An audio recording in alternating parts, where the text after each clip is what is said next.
Well, it is beautiful weather, the month of June, and you know what that means. Time for Juneteenth. We are in MLK Park, and this is where Juneteenth is normally celebrated. This year is virtual, but we're celebrating Juneteenth on commUNITY.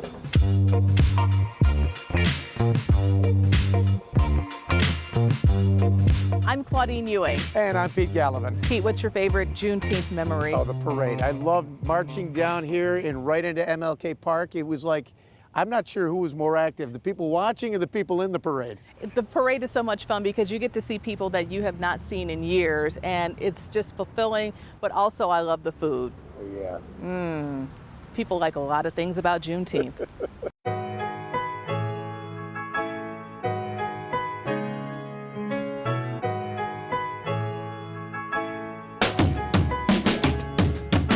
Juneteenth, also known as Freedom Day, Liberation Day. It's the celebration of emancipation of those who had been enslaved in the United States. Free, black king, black queen, we on the road to equality. We have so much rich culture and historical value here, and I'm just down to make sure everybody knows the real story. The 19th of June is a holiday, state holiday, but it's because of the city of Buffalo, because y'all have helped us a great deal, an awful lot. Is Juneteenth 2021 different than what it was when you were a kid? It is. It's more meaningful now. You know, now that it's a New York State holiday, and all across the country and the world, people recognize the fight for freedom that our ancestors had to go through. It's actually one of my favorite days of the year besides my birthday. I love Juneteenth, the energy around it, people just being more conscious and cultural around our history. Juneteenth 2021 means controlling the narrative and setting sails for new horizons. Even though we still have a long way to go in terms of freedom, in terms of the 100+ years since Juneteenth, right, that we've been fighting for freedom. So it can be very difficult for folks to want to celebrate at times. So that's what makes it more important to make sure we celebrate ourselves, to make sure that we learn about our history and culture, because in spite of all the harms done to us, we are resilient. We rise up in the face of all this adversity, and that's something to celebrate.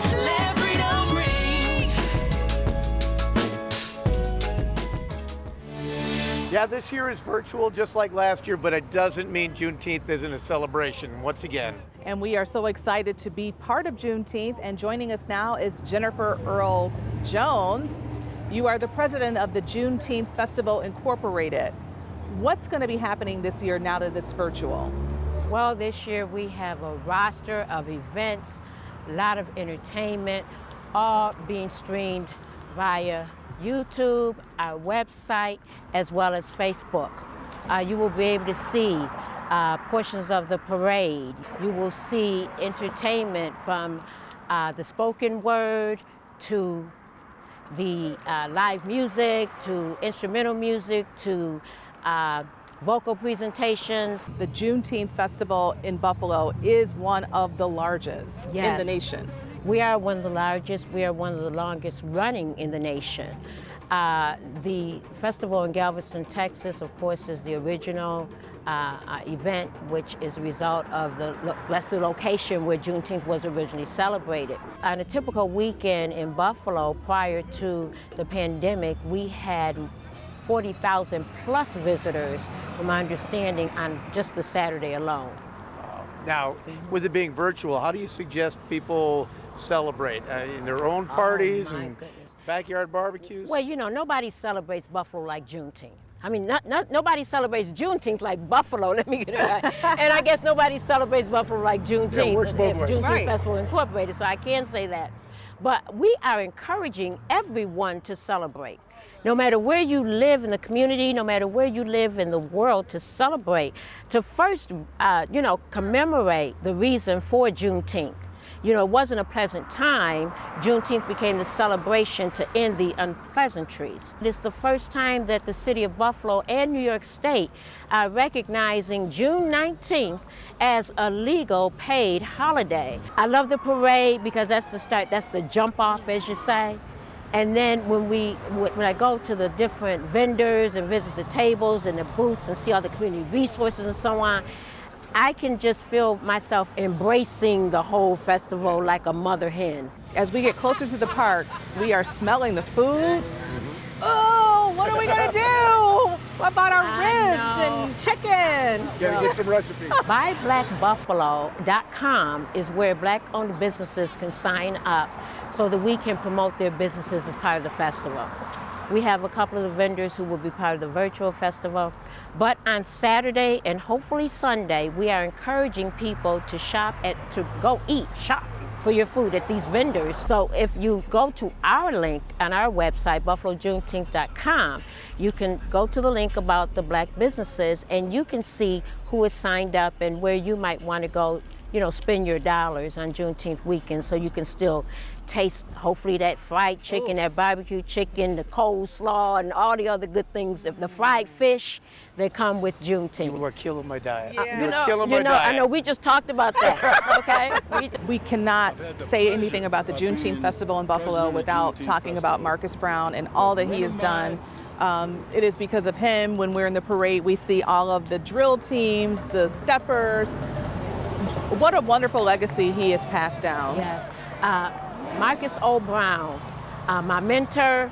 I look at him like a dad, like a big brother, like a cousin, like, you know, whoever he needs to be to me, he's been there and for this festival. We're looking forward to 2022 where, you know, as long as the protocols and everything are kept, we hope to be back in the park as well as a continued virtual festival because everybody misses our 3-hour parade. On that note, we should say Ashe.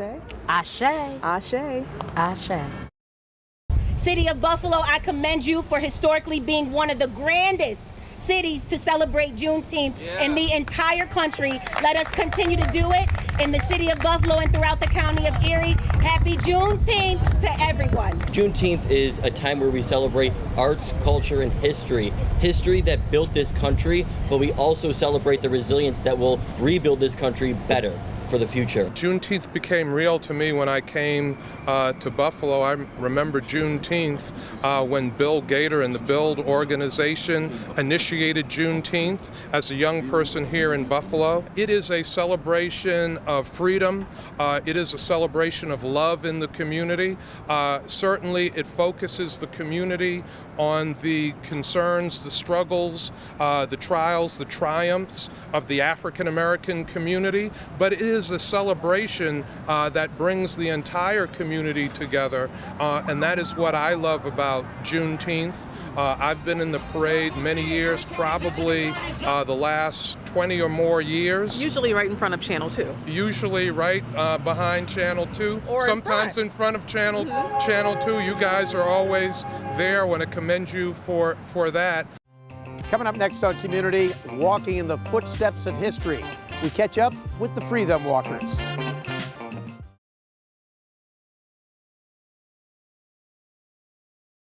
We may be able to honor them for what they did, but then resurrect a new Underground Railroad, empowering modern day abolitionists to stand up, to become educated.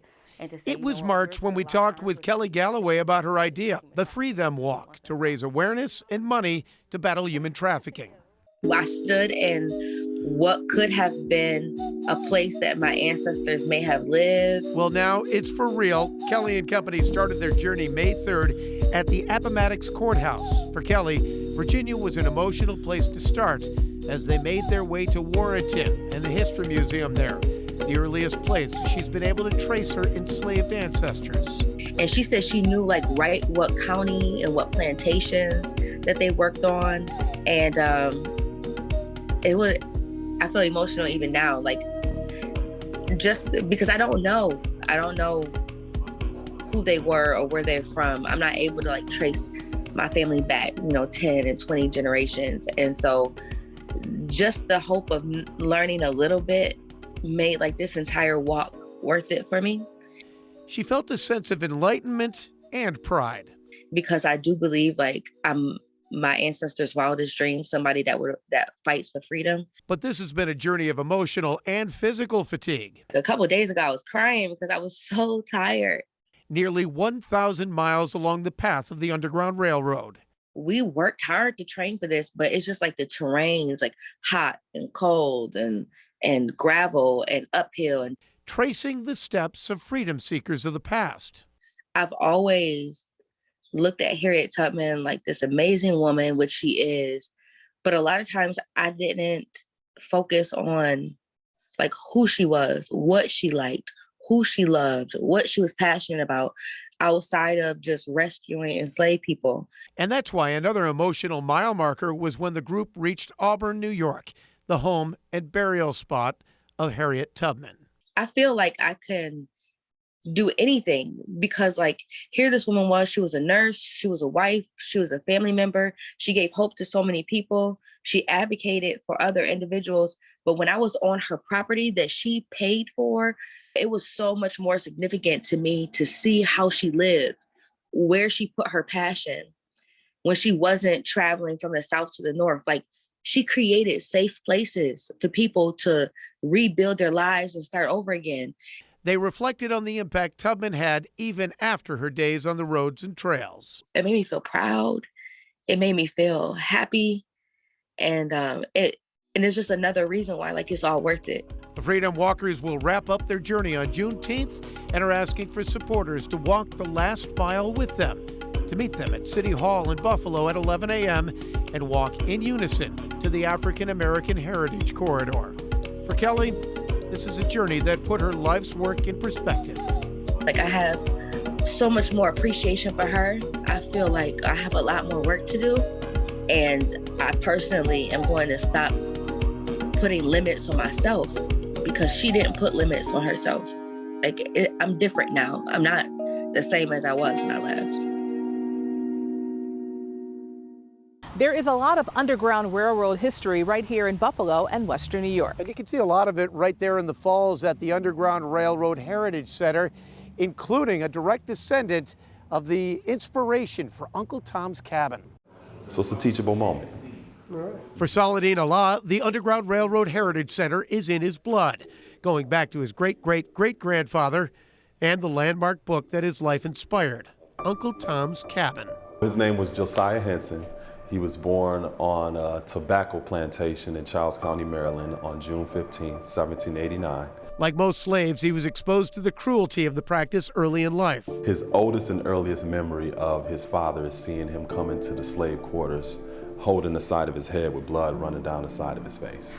From that moment, Josiah knew he had to one day win his freedom. So he earned a little bit of money going from plantation to preach, and he would give it to his enslaver in the interest of buying his freedom papers. So every time he would come to his enslaver and give him money, he would say, oh, just a little bit more. Oh, just a little bit more. Oh, just a little bit more. And he realized that he never intended on him being free.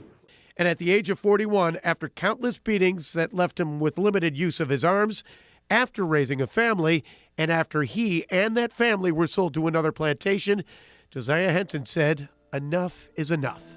So he walked from Kentucky all the way up to this area known as Western New York. It was over 500 miles. It took him over a month to make that journey. 2 of his children were so small that he had to carry him in a knapsack on his back, and keep in mind he was disabled.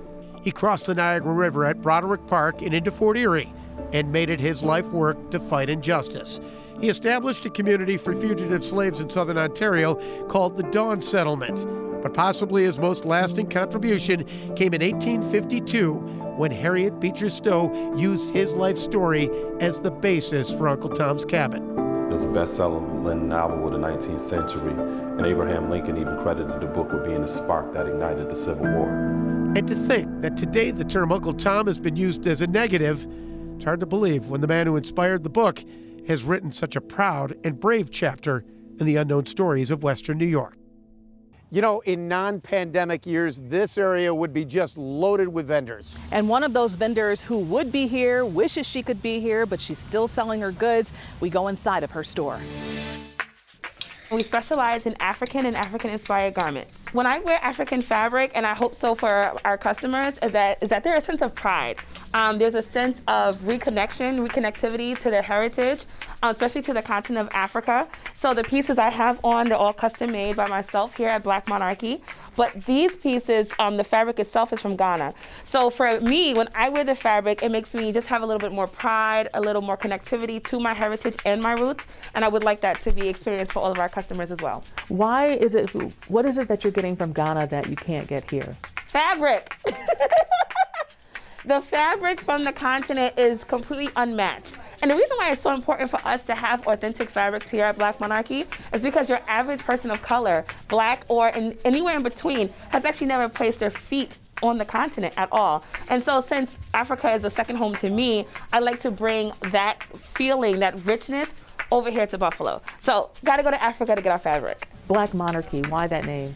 Oh, why not that name? I mean, if you really think about it, it's actually like a fictitious idea of what could happen if Africa wasn't colonized and if Black people were able to be free in all of their doings, whether it be in their spaces, creating their own narratives. And so what Black Monarchy is putting back the origin of one, which is, it really represents that all of us come from one body. The first Homo sapien, the first species of human, actually is found in Africa. And so if you put every crayon in the box, if you get every marker and you mix it all up, you actually have Black, because that is the center of it all. And so if we look at that and then say that that actually rules the difference in everything that's beautiful about us, then we have such a better respect for each other, especially with the differences we think we might have. Coming up on commUNITY, Doug Ruffin. He's been around Juneteenth since he was a child, and now he has a history channel featuring all things Juneteenth.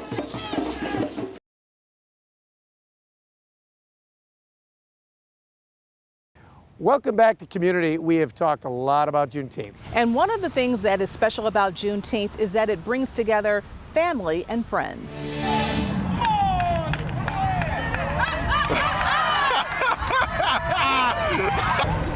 That's what's important. Thank you very much.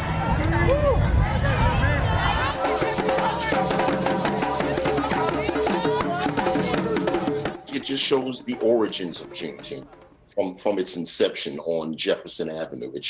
What stands out is it highlights how the community came together.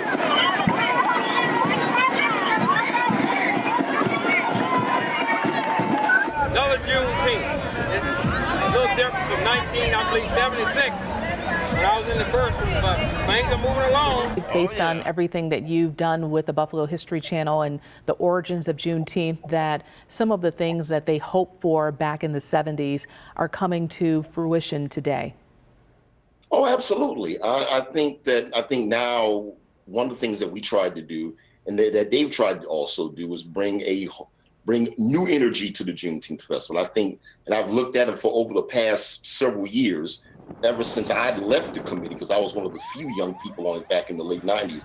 But now we're at a point now where the entire community, a whole new generation, is beginning to take a lot more ownership in the concept of Juneteenth and celebrating not just celebrating our freedom, but celebrating us. Juneteenth is a state holiday. Did you ever imagine that? It just made me feel really, really proud to see so many people finally buying into the Juneteenth Festival and taking ownership and taking pride, and growing up with it as a child and seeing my father and Bill Gator work together on the first Juneteenth committee to just make it a street festival on Jefferson Avenue, and look at it and watching it grow throughout the years. I call them Juneteenth pioneers of Buffalo, because they Absolutely. really set the pace for what we're seeing now and today. But if you're not connected, you can still be proud. Why? Because it's something that their elders, their grandparents, their parents, it's a seed that they planted.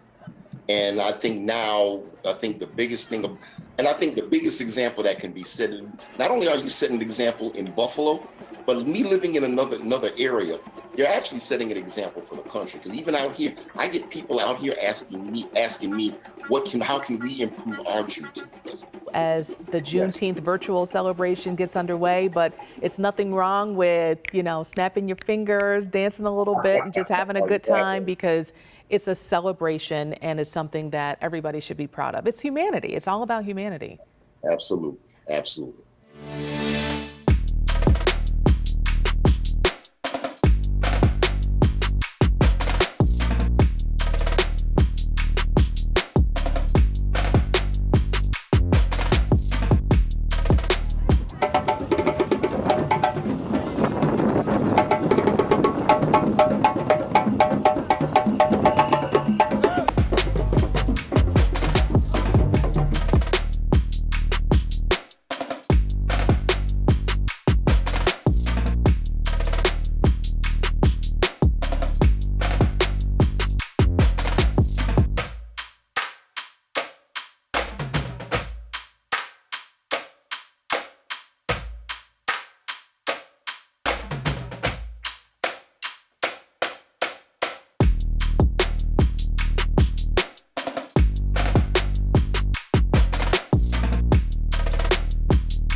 All right, well, Juneteenth, virtual, but still a big celebration. And we hope that you will participate in all of the virtual activities. You will see a list of those activities on their website.